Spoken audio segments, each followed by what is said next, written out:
Hi Vijay, చాలా రోజులు అయింది కదా కలిసి. ఎలా ఉన్నావు? హాయ్ రాజు, బాగా ఉన్నాను.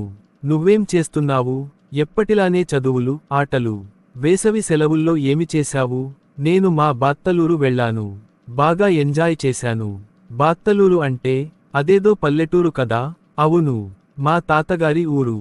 అక్కడ పచ్చటి పొలాలు, స్వచ్ఛమైన గాలి, అద్భుతమైన అనుభూతి. వావ్, చాలా బాగుంది. నేను కూడా నీతో వచ్చుండాల్సింది. అవును, వచ్చే ఏడాది కలిసి వెళ్ళదాం. నిజంగా అద్భుతమైన అనుభవం అవుతుంది. ఖచ్చితంగా. ఇక బోరు కొడితే ఓ కప్పు ఛాయ తాగుదాం. అబ్బా, మంచి ఐడియా. రండి ఛాయ తాగుదాం. అబ్బా, వేడివేడిగా ఛాయ తాగితే ఇంకో లెవెల్ ఫీల్ వస్తుంది. నిజమే, మళ్ళీ పాఠశాల మొదలయ్యాక ఈ లైట్ మూమెంట్స్ చాలా మిస్ అవుతాయి. అవునురా, సాయంత్రం ఎప్పుడు కలిసి ఆడేద్దామా? ఖచ్చితంగా. కానీ ఈసారి కొత్త ఆట ఆడదాం. హా, ఏ ఆట? క్రికెట్ మించిపోయి ఏదైనా ఉందా? ఈసారి కొత్తగా సోదారి బంధం అనే నాటకం వేయాలనుకుంటున్నా. మన పాఠశాలలో ఏడాది ముగింపు ఉత్సవాలకు. వావ్, అదిరిపోయింది. నేను ఏ పాత్రలో నటించాలి? నీకు అన్నయ్య పాత్ర చాలా బాగుంటుంది.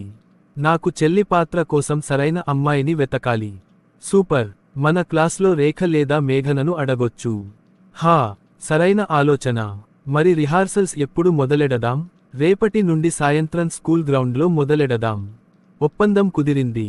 ఈసారి మన నాటకం అందరికీ గుర్తుండిపోయేలా చేస్తాం.